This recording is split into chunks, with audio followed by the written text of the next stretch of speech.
إن الحمد لله نحمده ونستعينه ونستغفره ونعوذ بالله من شرور أنفسنا ومن سيئات أعمالنا. من يهده الله فلا مضل له ومن يضلل فلا هادي له. أشهد أن لا إله إلا الله وحده لا شريك له وأشهد أن محمدا عبده ورسوله. يا أيها الذين آمنوا اتقوا الله حق تقاته ولا تموتن إلا وأنتم مسلمون. يا أيها الناس اتقوا ربكم الذي خلقكم من نفس واحدة وخلق منها زوجها وبث منهما رجالا كثيرا ونساء واتقوا الله الذي تساءلون به والأرحام إن الله كان عليكم رقيبا. يا أيها الذين آمنوا اتقوا الله وقولوا قولا سديدا يصلح لكم أعمالكم ويغفر لكم ذنوبكم ومن يطع الله ورسوله فقد فاز فوزا عظيما. أما بعد فإن أصدق الحديث كتاب الله وخير الهدي هدى محمد صلى الله عليه وسلم وشر الأمور محدثاتها وكل محدثة بدعة وكل بدعة ضلالة وكل ضلالة في النار. أعوذ بالله السميع العليم من الشيطان الرجيم من همزه ونفخه ونفثه. وما أرسلنا من قبلك من رسول إلا نوحي إليه أنه لا إله إلا أنا فاعبدون. وقال جل وعلا في مقام آخر ألف لام را كتاب أحكمت آياته ثم فصلت من لدن حكيم خبير.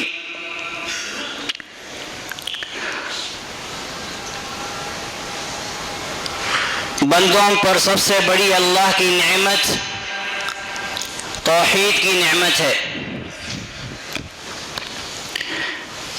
سفیان بن عیینہ رحمہ اللہ فرماتے ہیں ما انعم اللہ علی العباد اعظم شیء من ان لا الہ الا اللہ، کہ اللہ سبحانہ و تعالی نے بندوں پر جتنی نعمتیں نازل فرمائی ہیں ان نعمتوں میں سے سب سے عظیم نعمت یہ ہے ان عرفہم لا الہ الا اللہ، کہ اللہ سبحانہ و تعالی نے بندوں کو لا الہ الا اللہ کی پہچان دی.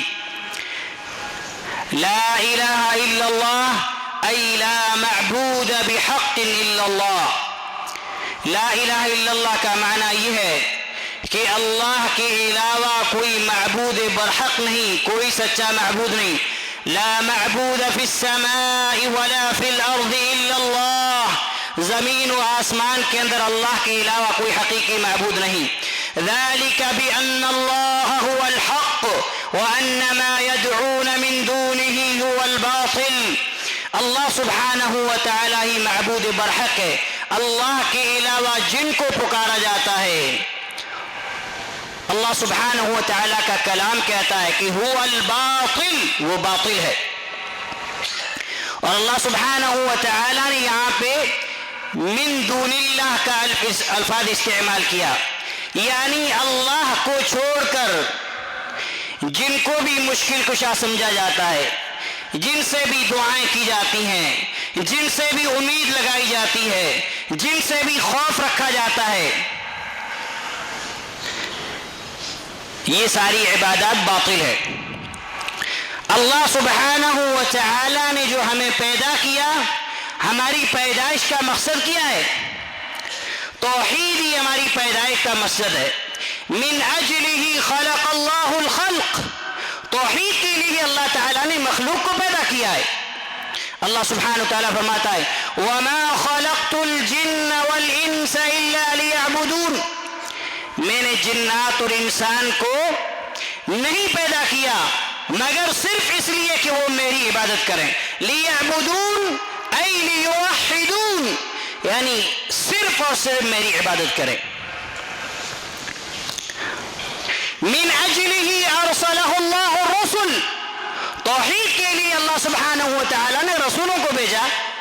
اللہ سبحانہ تعالیٰ فرماتا ہے وَمَا أَرْسَلْنَا مِن قَبْلِكَ مِن رَّسُولٍ إِلَّا نُوحِي إِلَيْهِ أَنَّهُ لَا إِلَٰهَ إِلَّا أَنَا فَاعْبُدُونِ. اور ہم نے آپ سے پہلے جتنے بھی رسول بھیجے سارے رسولوں کی دعوت یہ تھی، وہ اپنی قوم کو یہ کہتے تھے کہ میں صرف ایک اللہ کی عبادت کرتا ہوں اور اللہ کے علاوہ کوئی معبود برحق نہیں. اور توحید کے لیے اللہ سبحانہ و تعالی نے کتابوں کو نازل کیا. اللہ سبحانہ و تعالی فرماتا ہے الف لام را کتاب احکمت آیاتہ ثم فصلت من لدن حکیم خبیر. کہ یہ واضح آیات، محکم آیات، یہ کتاب ہے جس کے اندر محکم اور واضح آیات نازل کی گئی ہیں اور پھر ان کی تفصیل بیان کر دی گئی ہے. یہ کس کی طرف سے ہے؟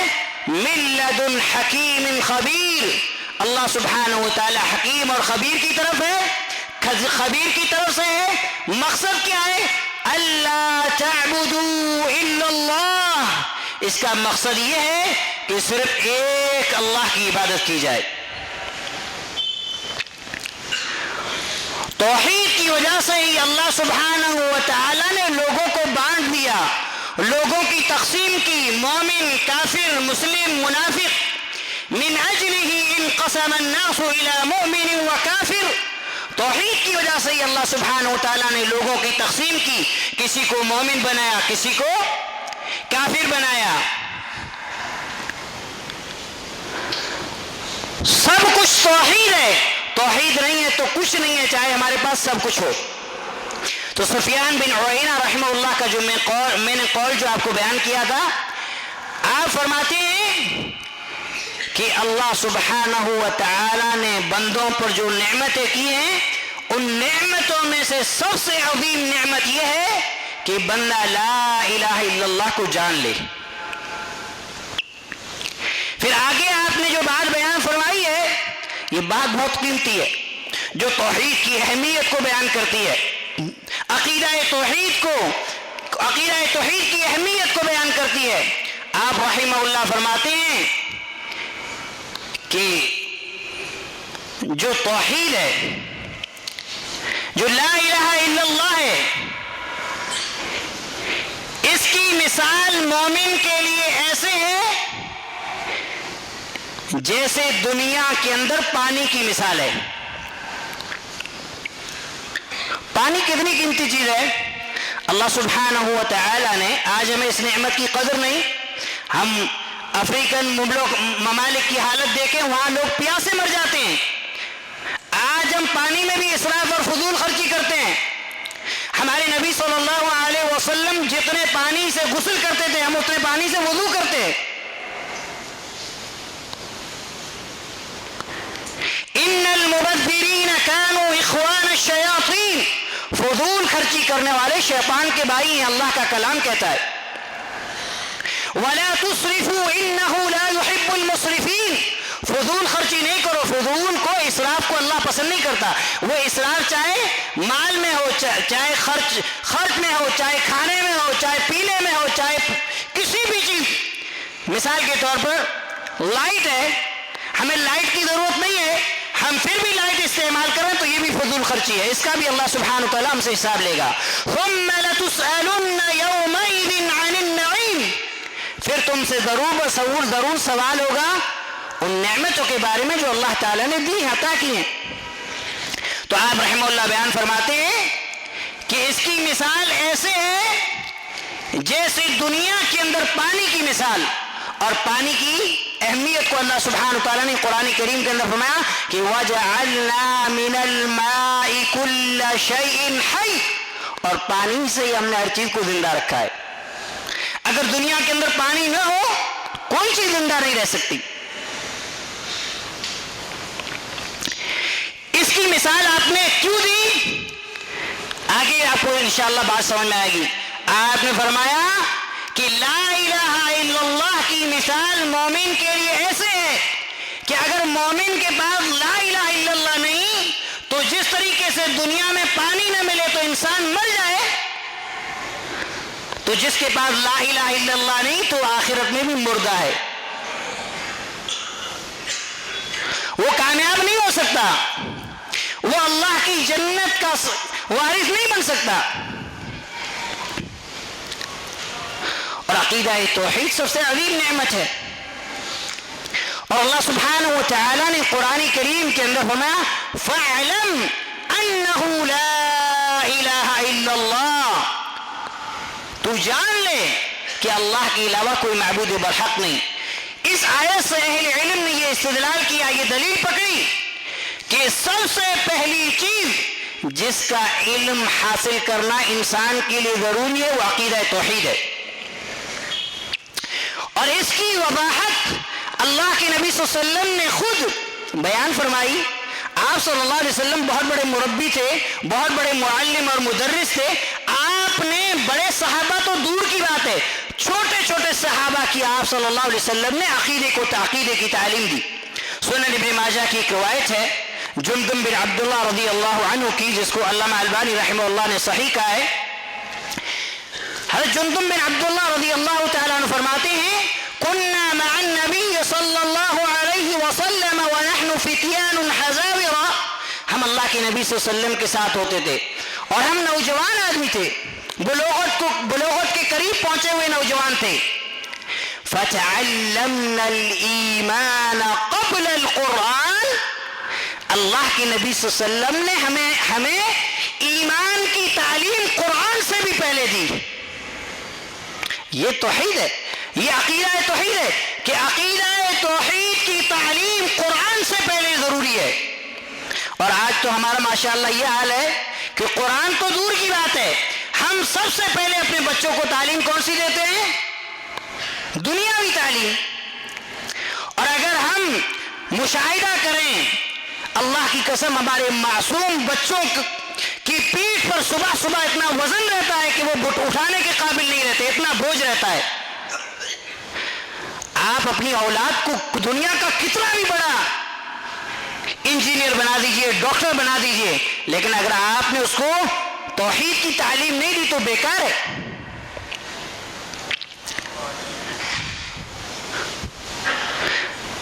مومن کے لیے سب سے بڑی نعمت توحید ہے۔ آج ہم اہل توحید ہو کر کے توحید کی کتنی معلومات ہے ہمیں؟ شیخ صالح الفوزان حفظہ اللہ فرماتے ہیں کہ توحید کی ضد کیا ہے؟ توحید کی ضد شرک ہے، یعنی اگر ہم سے شرک واقع ہو جائے گا تو ہماری توحید ختم ہو جائے گی۔ تو آپ حفظہ اللہ فرماتے ہیں کہ اب اگر کوئی انسان توحید کو کمپلیٹ کرنا چاہتا ہے تو اس کے لیے توحید کے تعلیم کے ساتھ ساتھ یہ بھی ضروری ہے کہ وہ شرک کی بھی تعلیم حاصل کرے کہ شرک کس کو کہتے ہیں، تاکہ اس میں واقع ہونے سے بچے۔ اگر شرک کو جانے گا ہی نہیں تو انسان شرک کے اندر واقع ہو جائے گا، اور شرک جب ہو گیا إِنَّهُ مَن يُشْرِكْ بِاللَّهِ فَقَدْ حَرَّمَ اللَّهُ عَلَيْهِ الْجَنَّةَ وَمَأْوَاهُ النَّارُ وَمَا لِلظَّالِمِينَ مِنْ أَنصَارٍ۔ اس روح زمین کے اوپر آسمان کی چھت کی تلے سب سے عظیم گناہ جو اللہ کے یہاں اتنا خطرناک گناہ ہے کہ اللہ سبحانہ و تعالی سارے گناہوں کو معاف فرما دیتا ہے لیکن شرک کو معاف نہیں کرتا۔ اور جس نے شرک کر لیا وَمَأْوَاهُ النَّارُ، اس کا ٹھکانہ جہنم ہے، وَمَا لِلظَّالِمِينَ مِنْ أَنصَارٍ، اور ظالموں کا کوئی مددگار نہیں۔ آئیے میں آپ کو قرآن سے دو مثالیں دوں۔ ہم لوگ تو ان پڑھ لوگ ہیں، ہمیں قرآن کو پڑھنا چاہیے۔ قرآن کے اندر اللہ سبحانہ و تعالی نے توحید کی اہمیت کو بیان کیا ہے، پورا قرآن توحید سے بھرا پڑا ہے۔ ابن قیم رحمہ اللہ بیان فرماتے ہیں بسم اللہ سے لے کر سورۃ الناس تک جتنی آیات ہیں ساری آیات اللہ کی توحید کو بیان کرتی ہیں۔ آپ نے سیدنا یعقوب علیہ السلام کا نام سنا ہوگا. نبی تھے اور نبی نے اپنے بیٹوں کی تربیت کیسے کی ہوگی؟ ہم سوچ سکتے ہیں ہم میں سے اگر کوئی اچھا آدمی ہو تو ہم اس کے بارے میں یہ خیال کرتے ہیں کہ اس نے اپنے بچوں کی تربیت اچھی کی ہوگی. لیکن آؤ اللہ سبحانہ و تعالی ہمیں بتاتا ہے ام کنتم شہداء اذ حضر یعقوب الموت اذ قال لبنیہ ما تعبدون من بعدی. حتی یعقوب علیہ السلام کی موت کا وقت جب قریب آیا آپ نے اپنے بیٹوں کو بلایا. دنیا سے باپ رخصت ہو رہا ہے, کائنات کا عظیم باپ ہے, اس روئے زمین کا اللہ کا پسندیدہ منتخب بندہ ہے, دنیا چھوڑ کے جا رہا ہے. غم کس چیز کا ہے؟ غم کس چیز کا ہے؟ قرآن کو پڑھیے, کیا کہا؟ ما تعبدون من بعدی, اے میرے بیٹو میرے بعد تم کس کی عبادت کرو گے؟ آج ہم تو کہتے ہیں ہم نہیں شرک کر سکتے, ہماری اولاد بھی نہیں کر سکتی. یعقوب علیہ السلام کو کتنا ڈر ہے. آج ہم دنیا سے رخصت ہوتے ہیں, فلاں جگہ پراپرٹی ہے, فلاں بینک میں اتنا بیلنس ہے, فلاں پہ اتنا قرضہ ہے, فلاں جگہ زمین ہے. حضرت یعقوب نے کہا ما تعبدون من بعدی, اے میرے بیٹو میرے بعد تم کس کی عبادت کرو گے؟ انبیاء علیہ السلام نے اپنی امت کو بھی توحید کی تعلیم دی, اپنی اولاد کو بھی توحید کی تعلیم دی. آج ہے کوئی ایسا انسان کہ موت کے وقت تو دور کی بات ہے, ہوش و حواس کے وقت, صحیح جسم کے وقت اپنی اولاد سے پوچھے کہ تم میرے بعد کس کی عبادت کرو گے؟ قالوا نعبد إلهك وإله آبائك إبراهيم وإسماعيل وإسحاق إلها واحدا ونحن له مسلمون.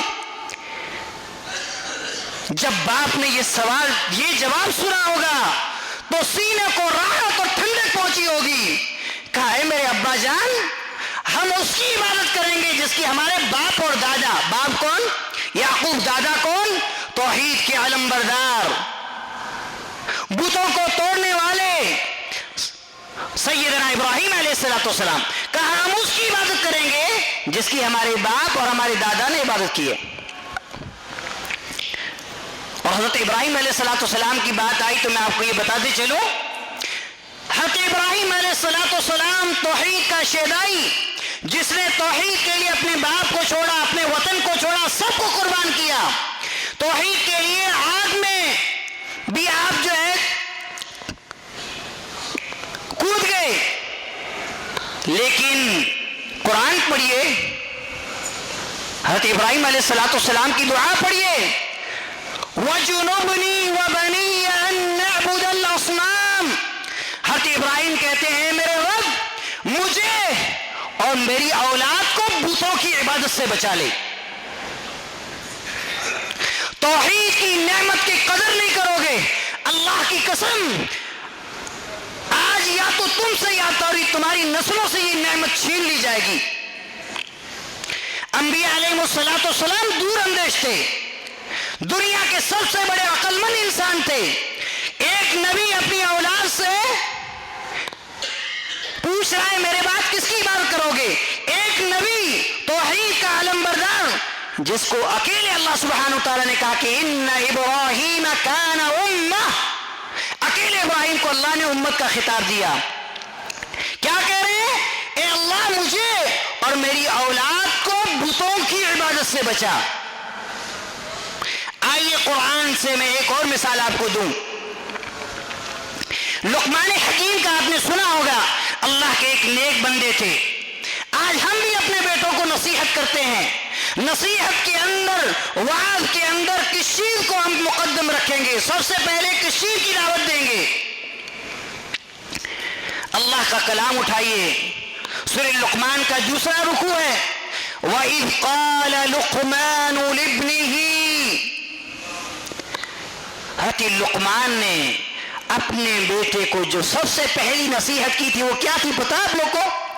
یا بنی لا تشرک باللہ ان الشرک لظلم عظیم، اے میرے بیٹے اللہ کی عبادت میں کسی کو شریک نہ کرنا، کیوں؟ ان الشرک لظلم عظیم، شرک سب سے بڑا ظلم ہے، اس سے بڑھ کر کوئی ظلم دنیا کے اندر ہو ہی نہیں سکتا۔ قرآن سے میں آپ کو کتنی مثالیں دوں، پورا قرآن اللہ کی توحید سے بھرا پڑا ہے۔ اور اللہ تعالیٰ نے جب حضرت آدم علیہ السلام اور حضرت آدم کی اولاد کو عالم ارواح کے اندر جمع کیا تو جس چیز کا عہد وعدہ لیا تھا وہ کیا تھی؟ وہ توحید تھی۔ اللہ سورۃ الاعراف پڑھیے، غالباً آیت نمبر 171 ہے، لمبی آیت ہے۔ آخر میں اللہ سبحانہ و تعالیٰ نے آدم اور آدم کی اولاد کو جمع کر کے کیا سوال کیا؟ الست بربکم، کیا میں تمہارا رب نہیں ہوں؟ قالوا بلا شہدنا، تو ہم سب نے جواب دیا تھا کہ یقیناً ہم اس بات کی گواہی دیتے ہیں۔ اور توحید ہی وہ چیز ہے جس کی سب سے پہلے دعوت دی جائے گی۔ آپ صلی اللہ علیہ وسلم نے سیدنا معاذ بن جبل رضی اللہ تعالیٰ عنہ کو جب یمن کی طرف بھیجا تو آپ نے سب سے پہلے جو نصیحت کی تھی وہ کیا تھی؟ فَلْيَكُنْ أَوَّلَ مَا تَدْعُو إِلَيْهِمْ شَهَادَةَ أَن لَا إِلَهَ إِلَّا اللَّهِ، اے معاذ سب سے پہلے انہیں اس چیز کی دعوت دینا کہ اللہ کے علاوہ کوئی سچا معبود نہیں۔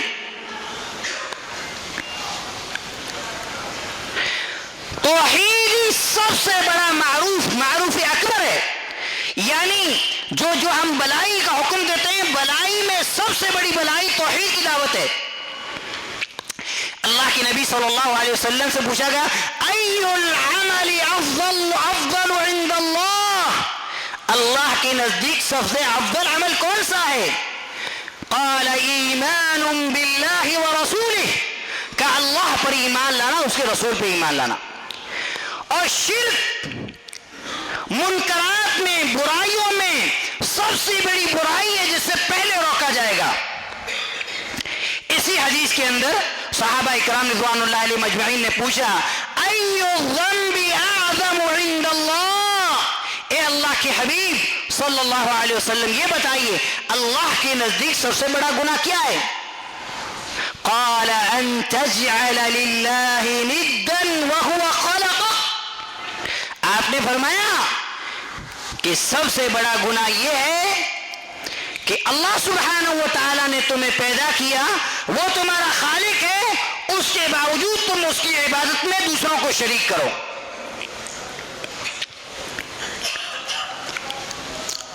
ہمارے علاقے کے اندر بلکہ عمومی طور پر پورے ہندوستان کے اندر سب سے زیادہ جس چیز کی کمی ہے وہ عقیدہ توحید۔ اگر عقیدہ توحید کسی کے پاس ہے تو نام کی تعلیم بالکل نہیں ہے۔ اگر ہم عوام کی بات چھوڑیں، جو اچھے خاصے مسجد سے جڑے ہوئے لوگ ہیں، ان سے سوال کریں کہ آپ توحید کے بارے میں ہمیں ایک کتاب کا نام بتائیے، شاید کہ کوئی نہ بتا پائے الا من رحم اللہ۔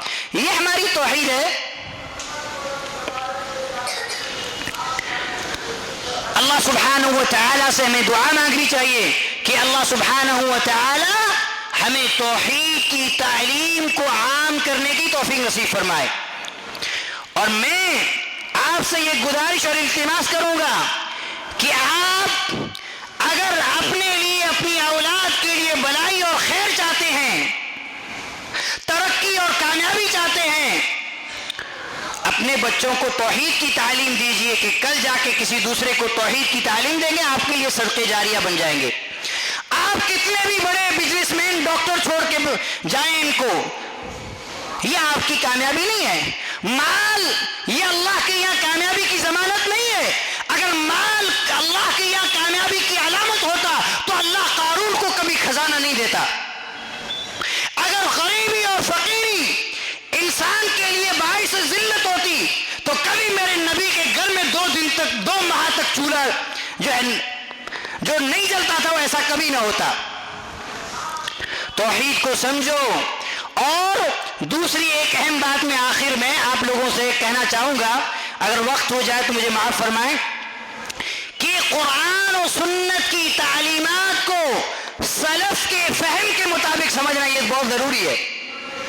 قرآن کی آیت کی تفسیر ہم اپنی رائے سے نہیں کر سکتے, ہم اپنے من سے نہیں کر سکتے. حدیث کی تشریح ہم اپنے من سے نہیں کر سکتے. یہ اللہ کا کلام ہے. ہمیں کوئی اختیار نہیں ہے کہ ہم اپنی رائے سے اس کی تفسیر کریں. یہ اللہ کی نبی صلی اللہ علیہ وسلم کی زبان سے نکلے ہوئے مقدس الفاظ ہیں. ہمیں کوئی حق نہیں ہے کہ ہم اس کی تشریح کریں. ہم وہ تشریح کریں گے جو اللہ کے نبی نے اپنے صحابہ کو سکھائی, صحابہ نے اپنے شاگرد تابعین کو سکھائی, تابعین نے اپنے شاگرد تبع تابعین کو سکھائی. آج بہت سارے ایسے لوگ ہیں جو منہج سلف سے دور ہیں. ایسے لوگوں کی تفسیر سنتے ہیں جن بیچاروں کو عربی بھی نہیں آتی. غالباً ابن تیمیہ رحمہ اللہ کا قول ہے یا علامہ ابن القیم رحمہ اللہ واللہ اعلم کسی سلف کا قول ہے کہ اگر کوئی آدمی بغیر عربی میں مہارت رکھتے ہوئے اگر قرآن کی تفسیر پڑھائے, مجھے پتا چل جائے تو میں ایسے انسان کو کوڑے ماروں.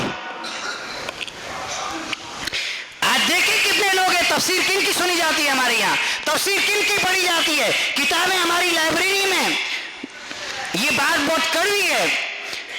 کافی سال پہلے میں یہاں جمعیت کی جو لائبریری ہے اس میں گیا. اللہ کی قسم جب میں اس کے اندر داخل ہوا تو مجھے رونا آ گیا. وہاں پہ سلفی منہج کی ایک بھی کتاب نہیں تھی. ساری کتابیں اخوانی منہج کی اس لائبریری کے اندر بڑی پڑی تھی. یہ ہماری جمعیت کی آفس کا حال تھا. اب ہمارے گھروں کا کیا حال ہوگا؟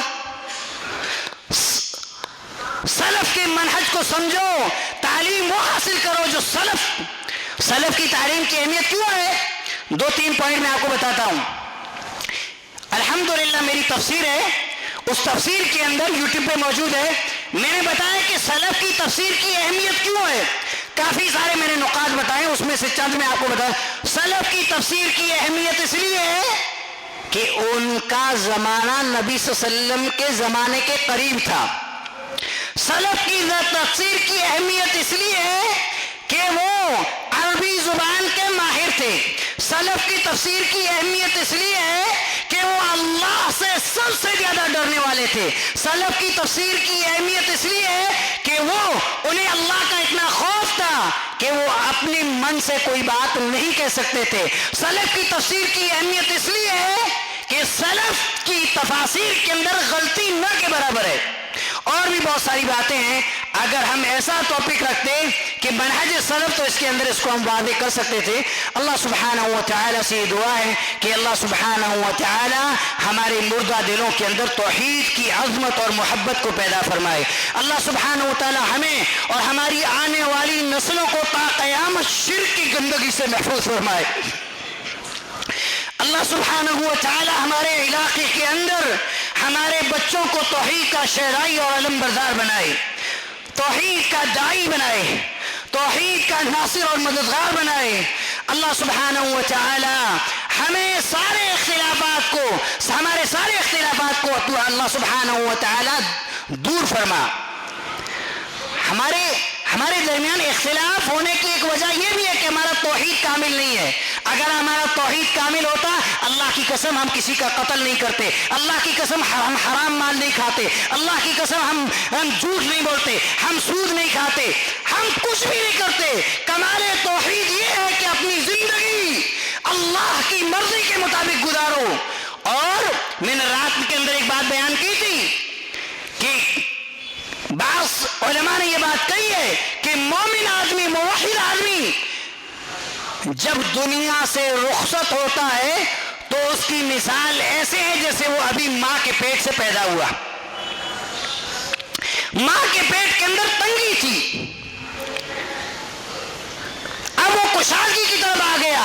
اسی طریقے سے مومن کی مثال ہے. مومن الدنیا سجن المومن, دنیا مومن کے لیے قید خانہ ہے. جب مومن دنیا سے رخصت ہوتا ہے تو اپنے رب کی وسعت، اپنے رب کی مغفرت، اپنے رب کی کشادگی، اپنی رب کی رحمت، اپنے رب کی فضل کی طرف جاتا ہے، اللہ سبحانہ و تعالیٰ کی رحمتوں پر چھا جاتی ہے۔ اے اللہ تو ہمیں صحیح منہج کے مطابق کتاب و سنت کا علم حاصل کرنے کی توفیق نصیب فرما۔ اے اللہ ہم میں سے جو بیمار ہیں انہیں شفاء کاملہ اور عاجلہ نصیب فرما۔ اے اللہ ہم میں سے جن بھائیوں کے درمیان لڑائی جھگڑا وغیرہ کے معاملات ہیں، اللہ ان کے درمیان تو صلح فرما، ان کی دلوں کے اندر سے تو حسد، کینہ اور بغض کو دل دے۔ اے اللہ سبحانہ و تعالی جب تلک ہمیں دار فانی کے اندر زندہ رکھ، ایمان بالخیر پہ زندہ رکھ، جب ہمیں موت نصیب فرما تو ہماری زبان پر لا الہ الا اللہ کا ترانہ جاری رکھ۔ وصلی اللہ علیہ وسلم وبارک علی نبینا محمد وعلی آلہ وصحبہ اجمعین ومن تبعهم بإحسان إلى يوم الدين۔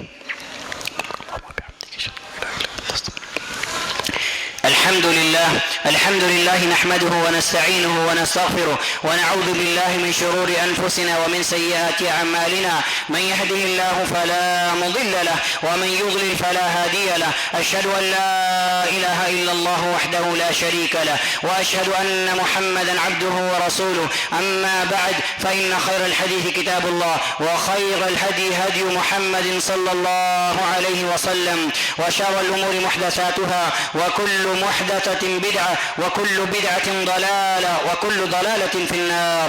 أعوذ بالله السميع العليم من الشيطان الرجيم، بسم الله الرحمن الرحيم، إن الله وملائكته يصلون على النبي يا أيها الذين آمنوا صلوا عليه وسلموا تسليما، اللهم صل على محمد وعلى آل محمد كما صليت على إبراهيم وعلى آل إبراهيم إنك حميد مجيد، اللهم بارك على محمد وعلى آل محمد كما باركت على إبراهيم وعلى آل إبراهيم إنك حميد مجيد۔ عباد الله رحمني ورحمكم الله، إن الله يأمركم بالعدل والإحسان وإيتاء ذي القربى وينهى عن الفحشاء والمنكر والبغي يعظكم لعلكم تذكرون، اذكروا الله يذكركم وادعوا يستجب لكم، ولذكر الله تعالى وأتم وأجل وأعظم أكبر۔